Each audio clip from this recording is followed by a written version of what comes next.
don't have music. Good morning. Welcome to Tuesday Cafe. I'm Janelle Irwin, publisher of Southeast Politics and an editor for Florida Politics, in for Sean Kinane. We've got a great show lined up for you today. Governor Ron DeSantis and legislative leadership continue to spar over whose immigration bill best aligns with President Donald Trump's agenda. And as lawmakers meet this week to consider overriding some of the governor's budget vetoes from the current budget year. Meanwhile, the jockeying has already begun for next year's gubernatorial race to replace DeSantis, who is term limited out of office. And one of the top names being floated is his wife, First Lady Casey DeSantis, who, despite initially seeming uninterested in following her husband into the job, now seems to be seriously considering it. Among Republican voters, early indications are that she's got an edge over other rumored contenders, such as Trump allies Byron Donalds and Matt Gaetz. And of course, we look to the federal government, where less than 1 month into his presidency, Donald Trump continues to make waves with a slew of executive orders, new tariffs, ongoing threats of additional tariffs, wishy-washy claims to take over Palestine and turn it into a, quote, Riviera, and a host of legal decisions that haven't gone the president's way, but that his administration seems poised to ignore. The combination of factors is prompting some critics to cry constitutional crisis. Joining me to discuss that and more is my colleague, Jacob Ogles, who is an ace reporter covering both state and national politics for Florida Politics. Jacob, thanks for joining me today. Thank you for having me on. All right, so before we get into everything I've just outlined, and there was a lot, let's start with something that just happened. So millions of voters, look, I've got my brain on politics. Millions of viewers this Sunday tuned into the Super Bowl, where a kind of boring game that wound up a blowout upset of the Kansas City Chiefs, who were hoping for a three-peat, got overshadowed by the event's halftime show featuring hip-hop sensation Kendrick Lamar, who, in addition to being one of the most decorated musicians in modern hip-hop history, has won a Pulitzer Prize for his lyrics. The performance, which featured almost exclusively performers of color, has faced a mountain of both praise and criticism. Those who didn't care for the performance have taken to various social media channels to claim it was, and I'm paraphrasing from several posts I've seen over the past day or so, the worst halftime show ever. Some say they couldn't understand the lyrics. Some say it lacked the artistic depth compared to other banner halftime shows, such as Prince's epic performance in 2017. What most aren't saying is that the show was just too black, though that seems to be the quiet part people are just choosing not to say out loud, at least some anyway. In addition to Kendrick Lamar, the show featured actor Samuel Jackson as Uncle Sam. Samuel Jackson begins the show announcing, quote, the great American game before Lamar launches into his GNX teaser and then his song Squabble Up. Samuel Jackson interrupts at the end of the song to proclaim it was, quote, too loud, too reckless, too ghetto. He then asks, do you really know how to play the game? Then tighten up. The performance continues with several of Lamar's hits, including Not Like Us, the diss track written to slam his foe, Drake, and then lastly, TV Off. The show ends with a display showing the words, game over.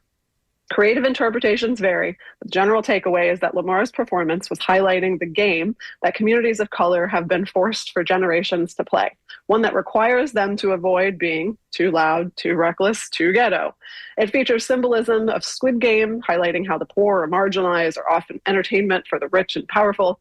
There is prison imagery spotlighting the disproportionate imprisonment of Black men compared to white men, with Serena Williams making a cameo, flaunting her now famous but then infamous Crip Walk. He sent a message about protecting women, and the ending, the Game Over proclamation, showed that Kendrick Lamar won't play the game anymore. It was a powerful message to many, and for the Black community, it was an anthem. But is the pushback just a distaste for the hip-hop genre, or is it racial bias, or even just straight-up racism? We'd love to hear from you. The number to call is 813-239-9663. While we await your calls, though, Jacob, what's your takeaway on this? Well, I thought one of the most interesting chime-ins I saw came from David Harris, who is a conservative influencer who works with Newsmax. He praised this as a Black man performing the Super Bowl half point show with no BLM messaging that was explicit, but no rainbow flags flying. That was something that he was expecting and was happy wasn't there. But he was happy to see Black men dressed in red, white, and blue and celebrating America. You look at the comments on his Twitter post on this, and you see people just saying, oh, you just missed the explicit messaging. And I mean, I think that you touched on a lot of the issues early on here. This show didn't have a whole lot of white people in it, and I think that there's a certain sector of people that thought when Trump won the election, that meant weren't going to see hip hop halftime shows, or that they thought that there was some sort of cultural victory tied to politics that just is an unrelated thing. Yeah, those are great points. Another thing I've been seeing as well are people saying, well, why couldn't he have used this opportunity to unify? And the responses to those types of claims are kind of mixed. Some people feel like it's a, I don't know, kind of asking for a false dichotomy here. Why is it incumbent upon this African American artist to provide unity when one of the fans in the stands was the president himself, who most of his critics would say, without hesitation, that he is not a unifying force. He's quite the opposite. So, why put it on the Black community that's been marginalized for generations, ever, really, to do that unifying? So there's really been some fascinating conversations that have stirred up around this. Interesting to see how the halftime show has really, been much more of the water cooler talk this week than the game itself, which was arguably, I mean, I don't watch the whole thing. I wake up at dark 30, so I was so long asleep before the game ended. But from what I've heard, it was a pretty boring game. And I think that it can really be broadened into other conversations, like Beyonce, for example, winning, a country music award for best album. There were a lot of people who were enraged about that. Beyonce can't win country music. That's, again, the part they're not saying out loud is those are awards for white people, right? I mean, what have you been hearing?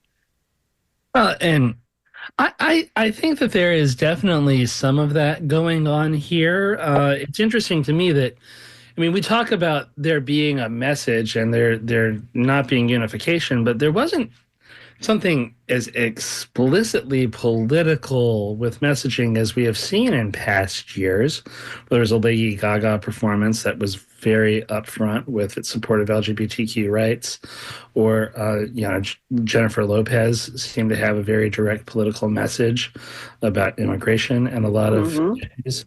Even just the fact that they didn't want to paint end racism on the field this year showed that, I mean, you would think that's a message that had pretty broad support, but was one that the NFL didn't want to put in direct text on the field. So I think it's interesting people are taking such a political message here when there wasn't anything explicit. There wasn't policy. There wasn't even discussion of issues like police brutality. It was just the mere representation, the just spotlight on something that's clearly coming out of Black culture. That's what people are taking offense with. To me, that's what's interesting. There is no shading and no hiding behind some sort of policy disagreement. It's somehow Ted Nugent is jumping up and calling Kendrick Lamar immediately insulting names in social media. So there's obviously something that people are making political that people thought was outside of the political conversation right now. I think that's what's fascinating. Indeed. Well, I'm going to read some emails, and I'm going to take a call in just a second here on this topic before we pivot to our next one. So for those of you who have been listening to WMNF for a long time, you maybe remember me from my years of hosting various different shows on these airwaves up until, I don't know, 3-ish years ago. So we got one email from Karen and Dunedin, who I remember from back then, who says, "Damn girl, welcome back. Wish it was permanent. We're screwed as a country." So great to see familiar names and faces. I've missed you guys too. So it is nice to be back, albeit temporarily. Let's go to the hotline now and hear what Mike in Sarasota has to say. Mike, what's on your mind? Well, I just wanted to respond to your question about my experience with Kendrick Lamar show. First thing I would say is that I experienced it. I was at a bar in Sarasota, and there may be 100 people in the audience and who are watching it. And I think that that kind of performance, if I'd been at a concert, right, or had been a fan of his music before, I admit I don't own any of his albums, it would have been a whole different experience. But when you're talking about halftime of the Super Bowl and people are doing other things and it's coming out through the screen, nobody of the 100 people there, 100 or so people there, the only people I saw who were relating to it were people who already knew the words, and that was maybe those are women who are in their 20s, but the rest of the crowd was just, it was hard to experience and to listen to in that kind of a setting. So I think maybe it's not so much a criticism of the artist, but it's that the medium affects the worth of it.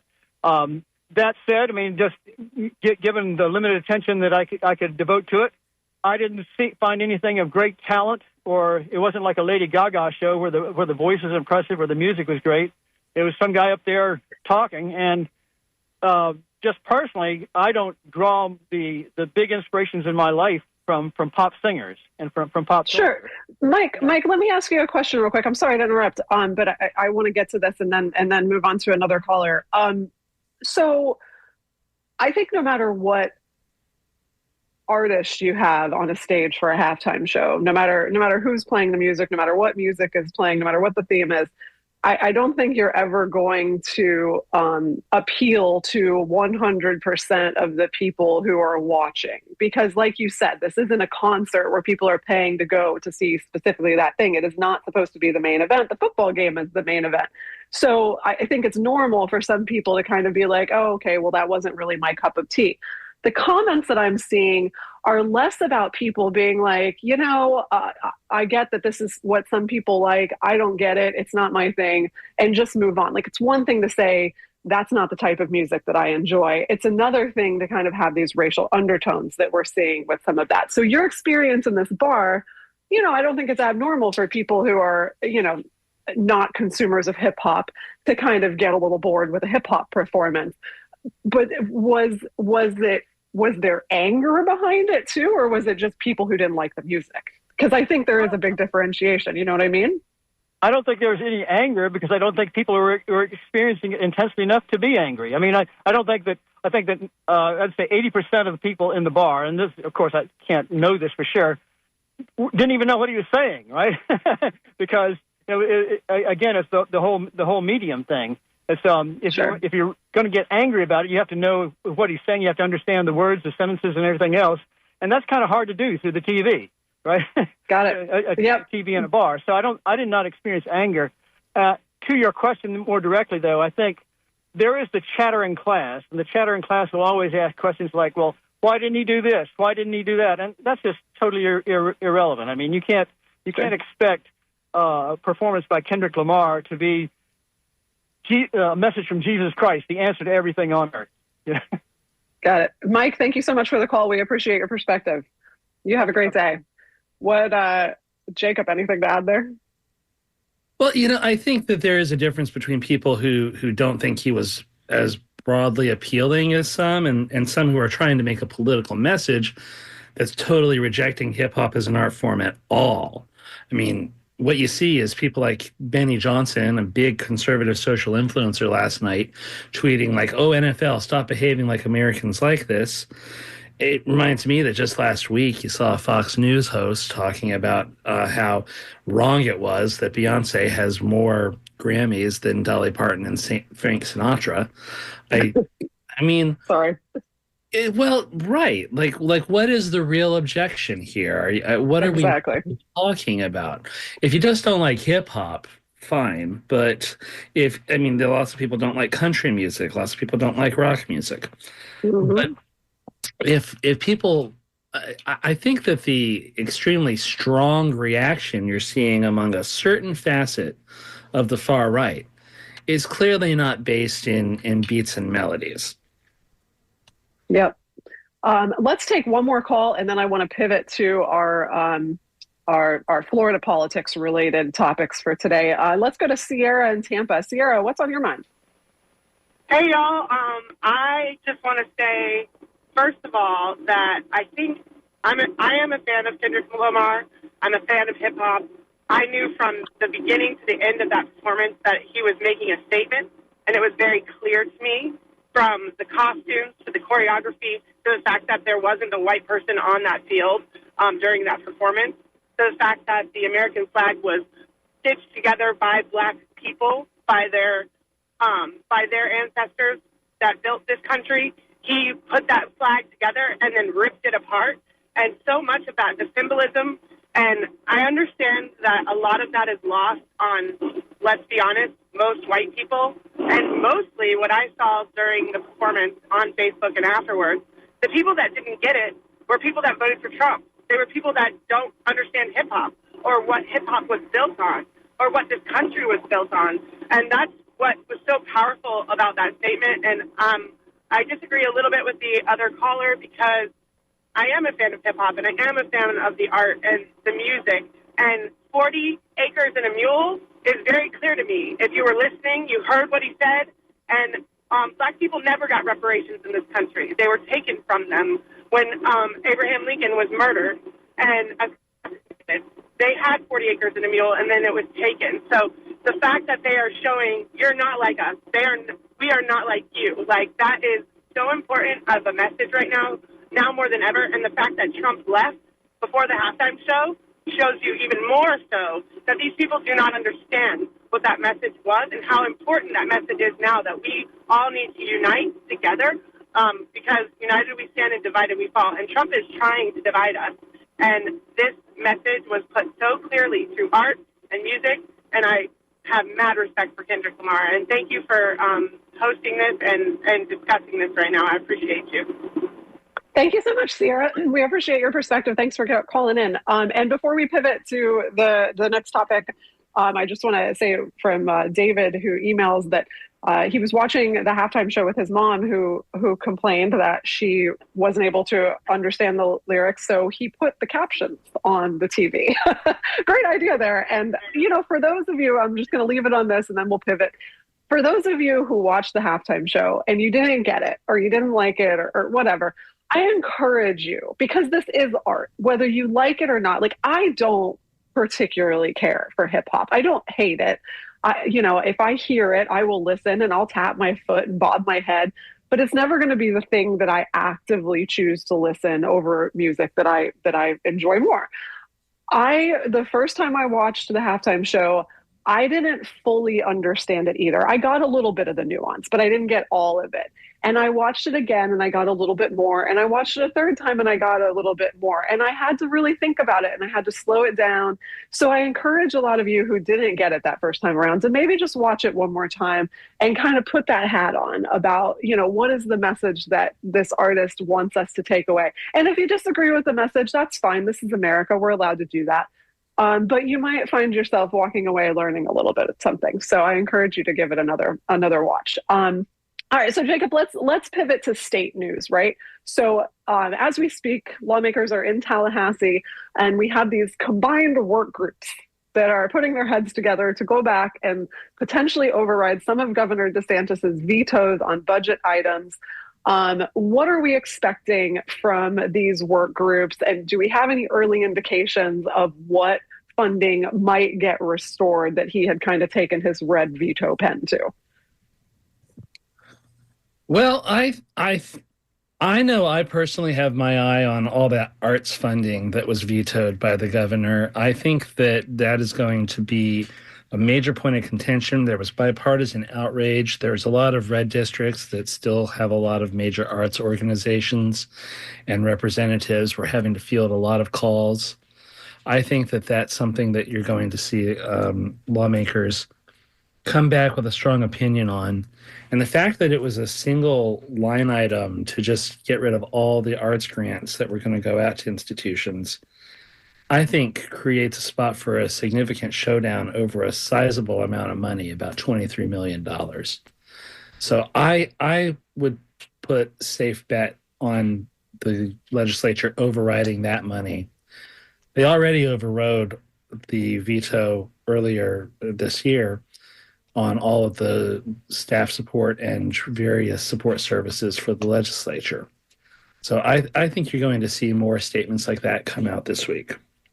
Now, the arts funding, our community in the Tampa Bay area, and I know you're in Central Florida, but you're familiar somewhat with the area, and then Southwest Florida as well, where you used to live.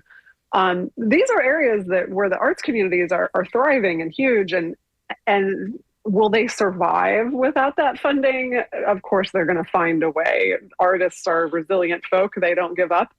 But it certainly doesn't help matters to have funding that you had been expecting fall through the cracks. You know,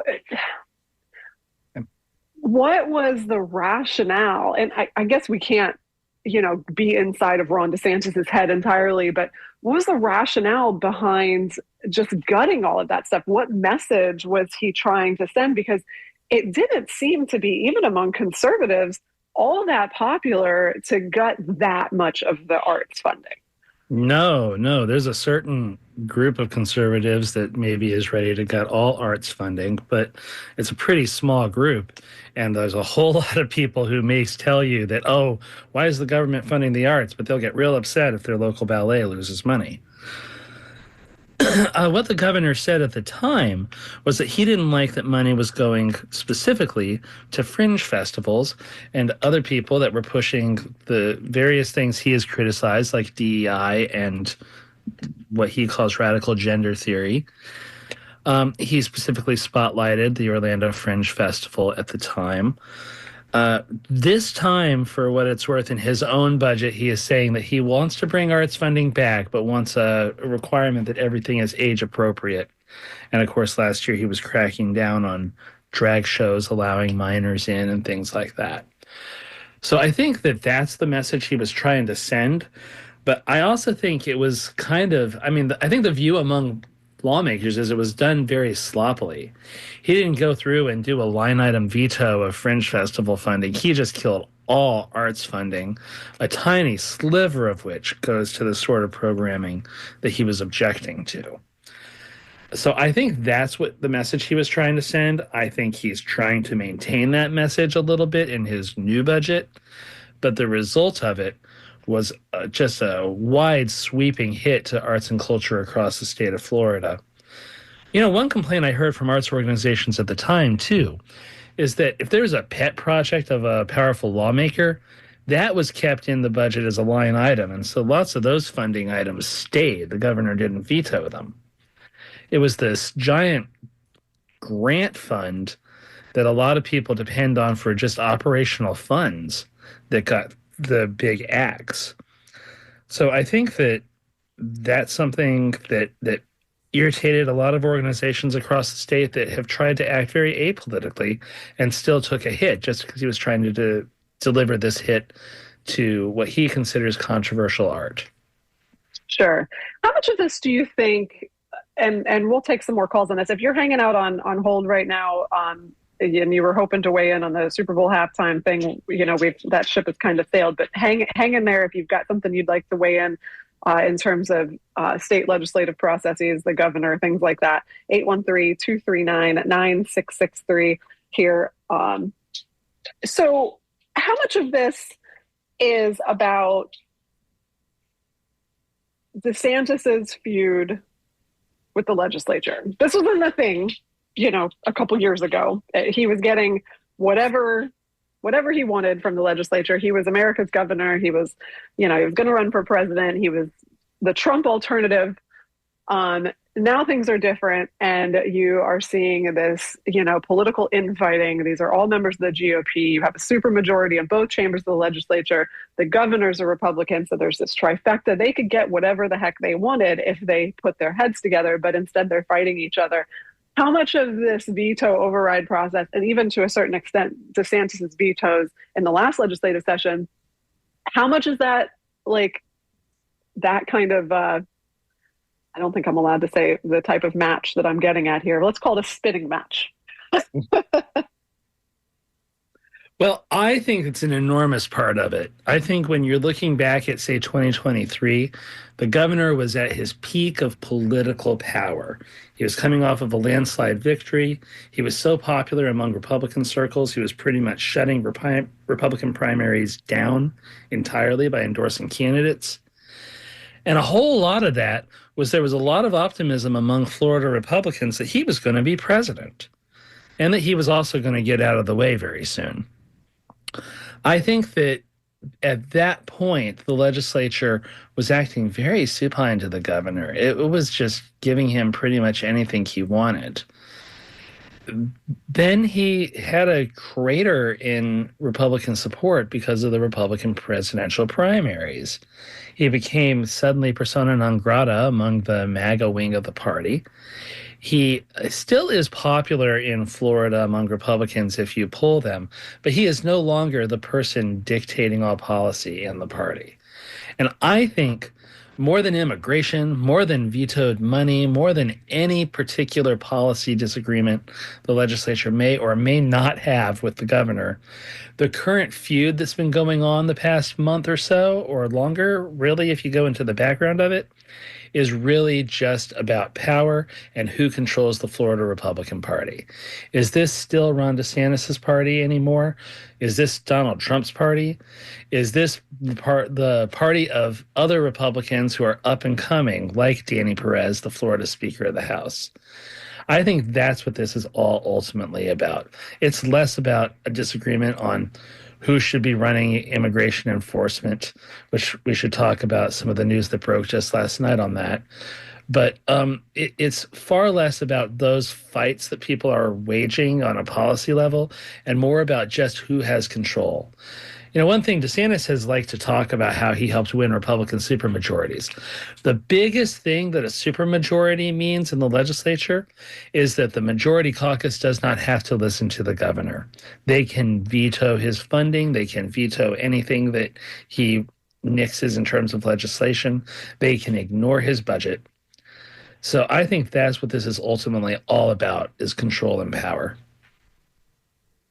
You may very well be right on that. Bubba writes, and I was pleased that the Florida legislatures grew a pair and fought back against word I can't say, DeSantis. They need to override more of his vetoes, Bubba says. Thank you so much for that. Let's go to Lynn in Sarasota on the hotline. Lynn, what is on your mind? The fact that DeSantis is taking the administration of a number of art institutions in Sarasota away from FSU and giving it to New College, which has been destroyed and turned into some terrible kind of school of white supremacists. And he's really destroyed a lot in Florida. The Classic Car Museum was destroyed by New College, and so many things. And it's hard to understand how we can sit by and let, all these things happen, from needing to teach Black history on Saturdays now because it's not in the schools, and having our textbooks rewritten and having our cultural institutions destroyed. It's terrible.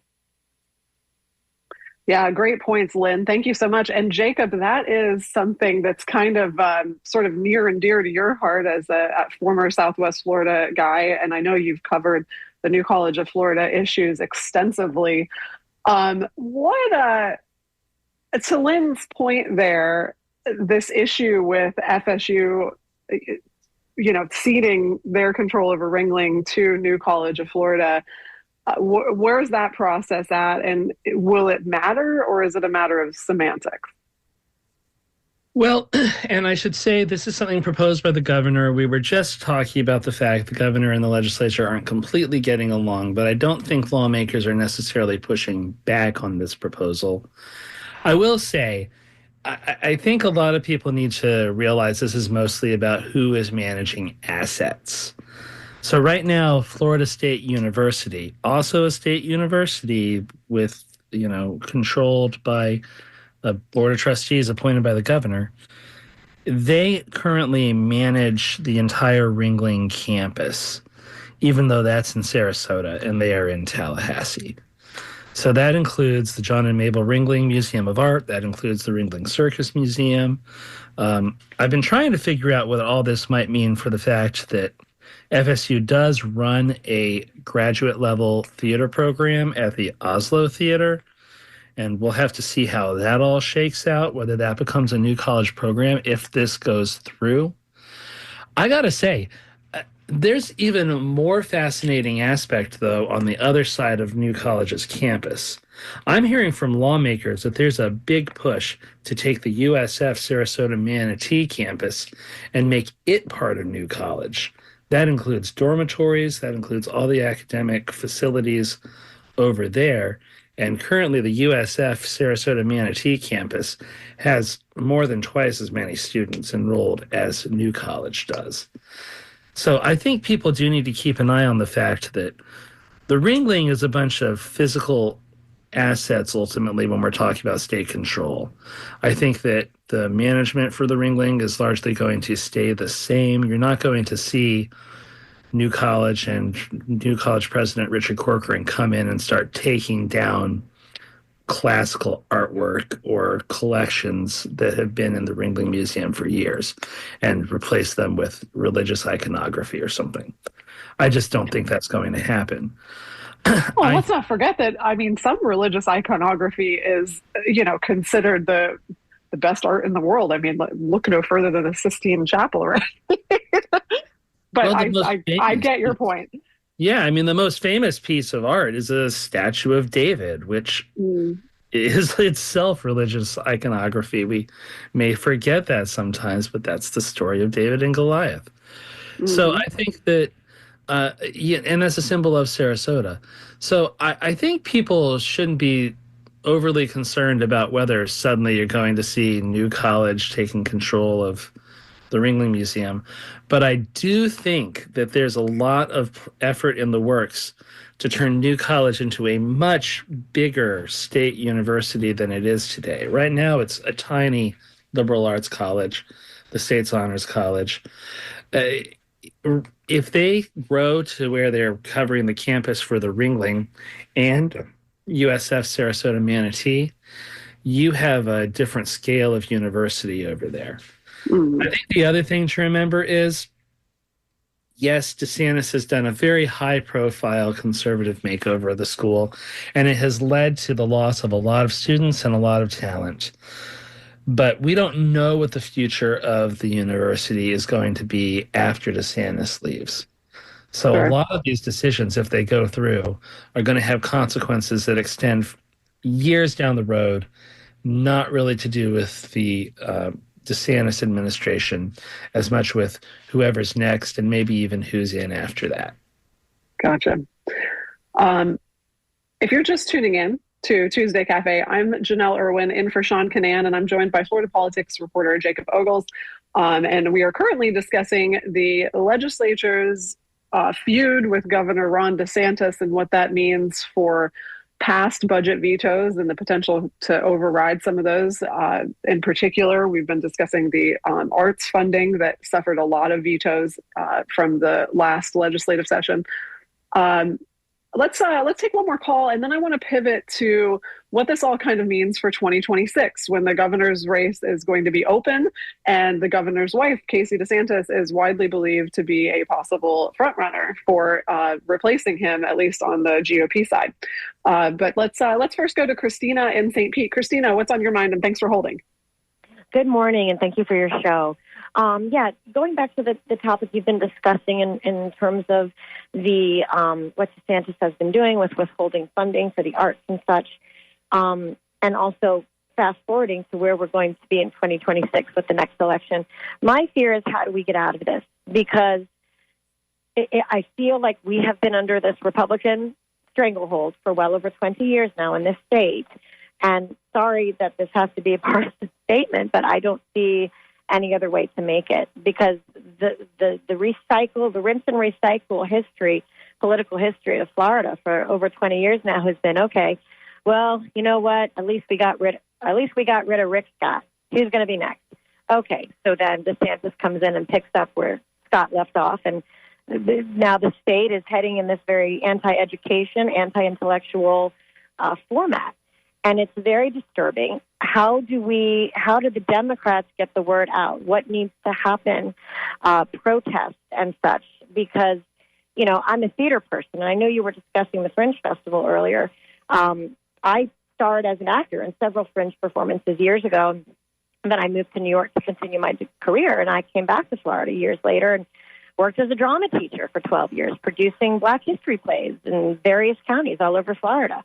And I'm thinking back to those wonderful years where I would put up A Raisin in the Sun by Lorraine Hansberry. Well, the kids and I would rehearse for 8 to 12 weeks, and we have to have discussions on character in order to mount a phenomenal production. So, yes, we would talk about the scene in A Raisin in the Sun where the white man comes to the door of the family's home and basically is trying to buy them out of living in a white neighborhood in early 1960s Chicago.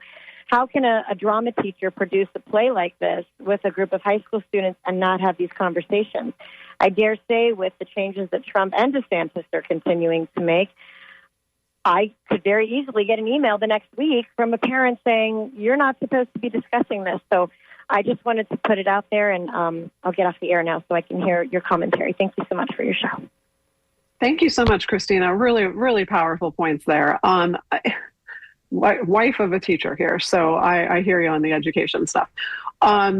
Jacob, let's pivot a little bit to the governor's race, because these two scenarios go hand in hand. Governor DeSantis has clearly maybe lost the respect of lawmakers in Tallahassee, and that could have a very big impact on what happens in next year's governor's race, particularly if his wife is on the ballot.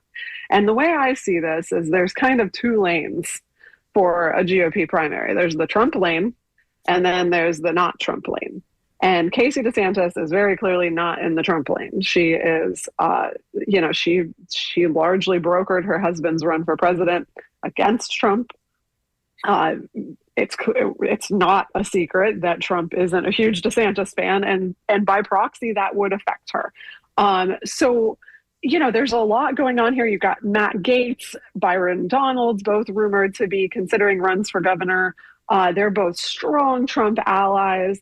If you wind up in a scenario where, let's say, you have those two guys running in that Trump lane, and then you have Casey DeSantis, do they cannibalize each other in the Trump lane and give her a clear outside lane, to take pole position? Is that something that we're potentially seeing here? The potential exists, but I have to say there is somebody who can settle any dispute on who is in the Trump lane, and that is Trump.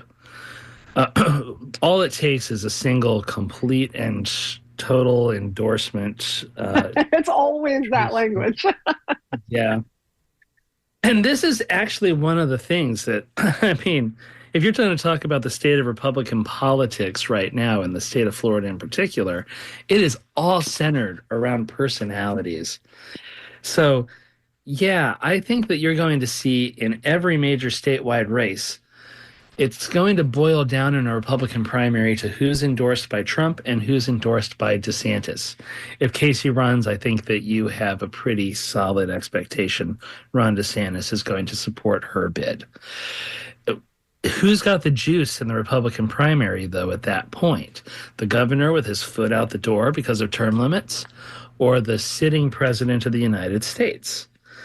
I think that you're going to have a very difficult path forward if this does come down to what I'm saying and everything is a DeSantis versus Trump candidacy. It's going to be very hard for the DeSantis people to make the case that he should have more juice. But I will say Casey DeSantis, as pretty much the political mind behind Ron DeSantis throughout his 8 years in office, has the greatest ability to simply pick up that imprimatur and run with it. So maybe she can consolidate a certain base. I just don't think the Trump base is going to fragment. If Matt Gaetz insists on staying in the race, even though he's resigned from Congress, I think that you're going to see you're going to see Trump send all of his staff and all of his political engineers to Donald's camp, and they're going to crush him as soon as they get an endorsement from Trump. The same way that DeSantis, by the way, endorsed his primary opponent 8 years ago when all he needed was one tweet from the president and he won the Republican primary. Indeed, indeed. And let's not forget either the power of Casey DeSantis. And I hate this. I hate that this is a reality, but it is a reality. She is an attractive woman. She is extremely telegenic. She's articulate. She's a former news broadcaster. Like, of course, she's all of these things. And that carries a lot of weight in politics. Like, attractive people get elected easier. And again, I hate saying that. I wish that weren't the case because it shouldn't matter.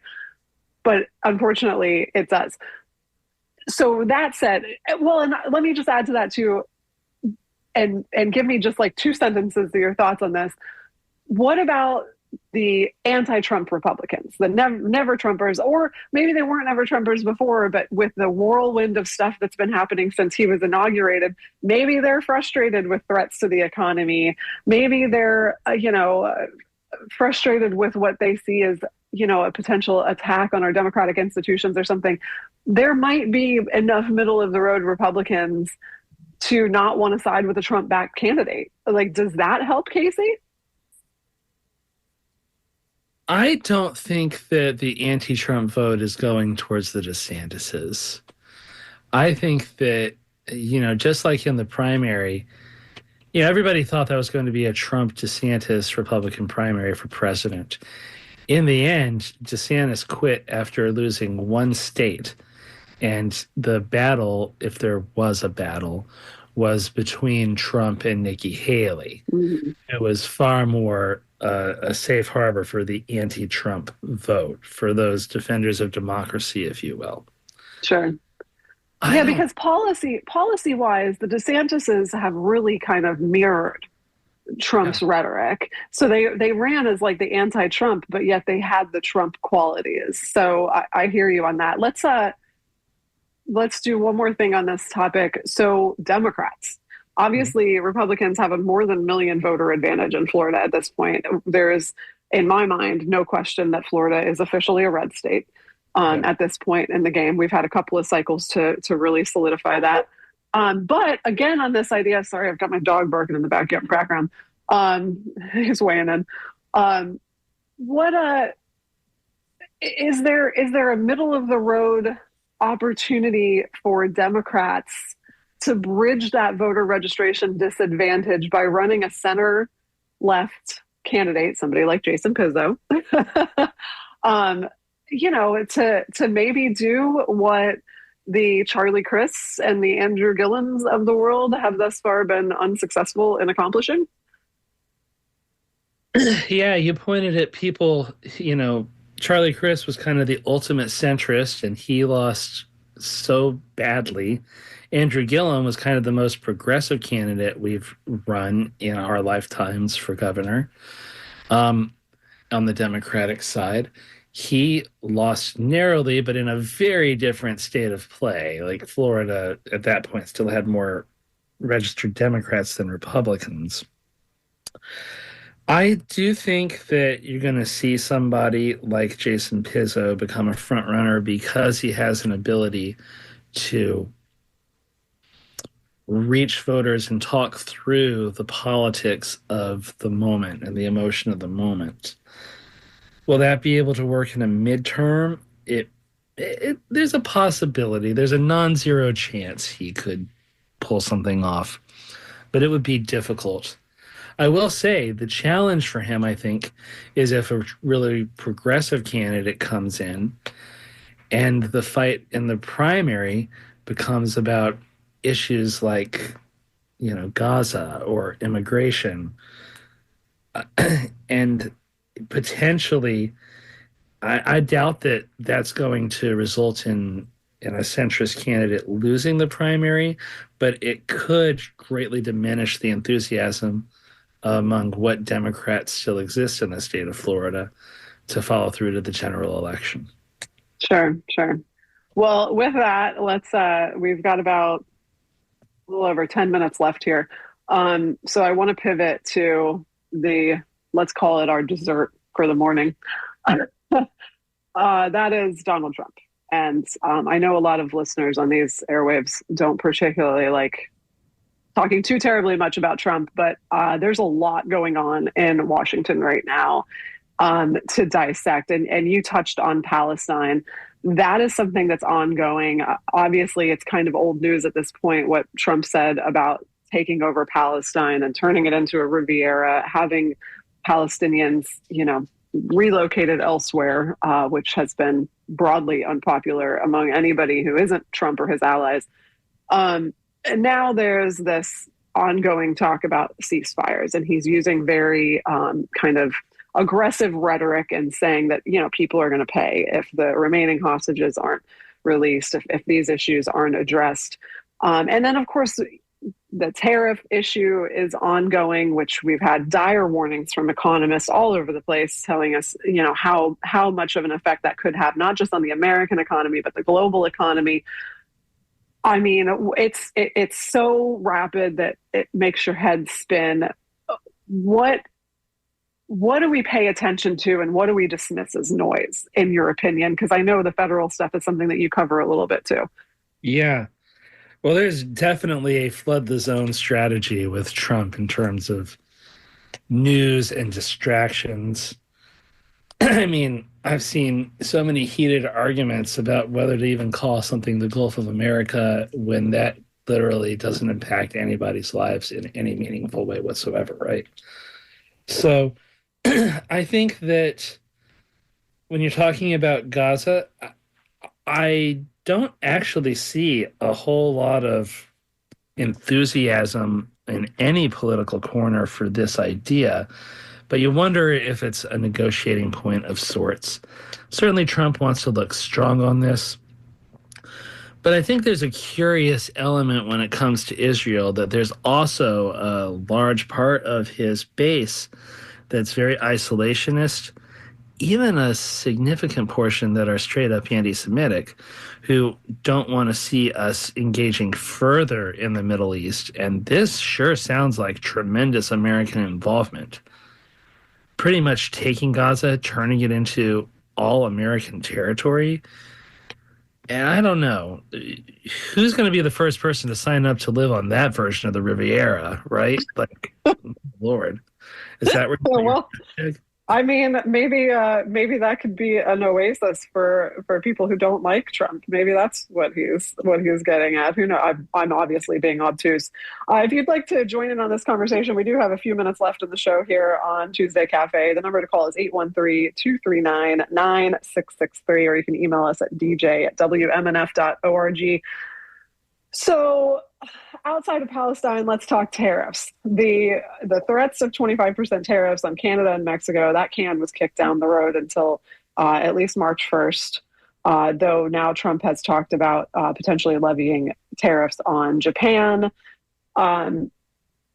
This is a president who ran on the economy. He ran on the pain that Americans were feeling in their pocketbooks. He ran on kitchen table issues, lowering the price of eggs and groceries writ large. And that has not happened.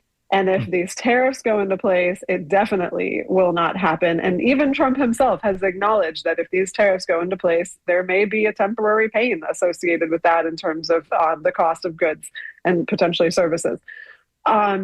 We keep asking this question over and over and over again, and we hear varying different answers from various different talking heads about, is this a negotiation tactic on the part of the president? Or is this something that, he really wants to do? Is this like Canada being the 51st state? Is this a strong arming that to maybe happen, which I find impossible to believe it ever would. But what are you hearing when you have conversations with people about these issues? Well, I mean, I'll tell you, the idea of Canada as the 51st state is a little ridiculous because it's got provinces, Right. You just make a country that's bigger than the United States geographically a state. But I think a lot of that is noise. I think a lot of this is his version of negotiations, such as Greenland. When it comes to tariffs, I'll tell you, one thing that keeps striking me, A case can be made for tariffs as a negotiation tool, as a policy thing, as a way to combat unfair trade practices around the world. It's not a way to reduce the price of eggs. It's not a way to reduce inflation. Neither is stopping illegal immigration across the border. There's cases to be made for a lot of these policies, but it is not going to help with Americans' pocketbooks, which is the reason he was elected. Now, President Trump, he is in his second term. He isn't allowed by the Constitution to run for president. Count me among those who fully expect him to try anyway. But the other case that I hear from the right is that he's a guy who's unburdened by needing to run for re-election at this point. So he's going to do what he thinks is right, whether it ultimately proves politically unpopular or not. That's not the Trump I feel like a lot of the listeners on this NPR station feel like they see. But that said, if he's trying to produce bigger results than just something politically popular, we'll see how it all pans out.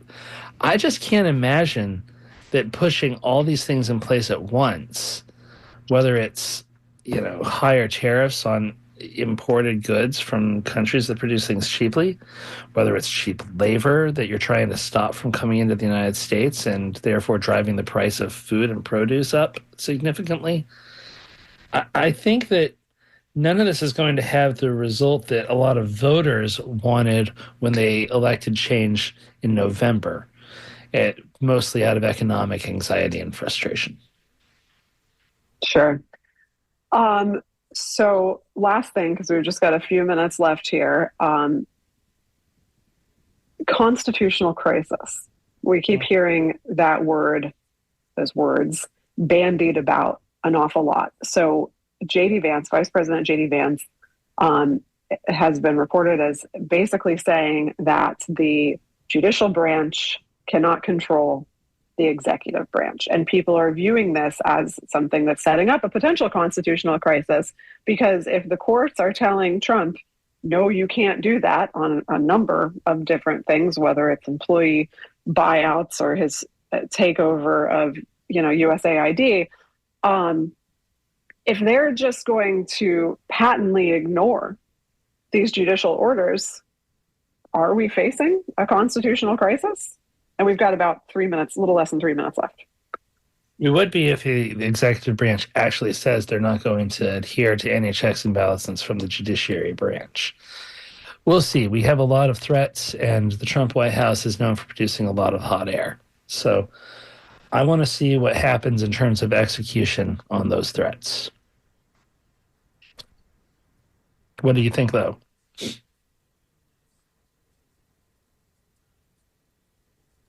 We know a lot about what Donald Trump says and whether he's saying what he means. Like we have a previous administration to look at to kind of make those educated guesses.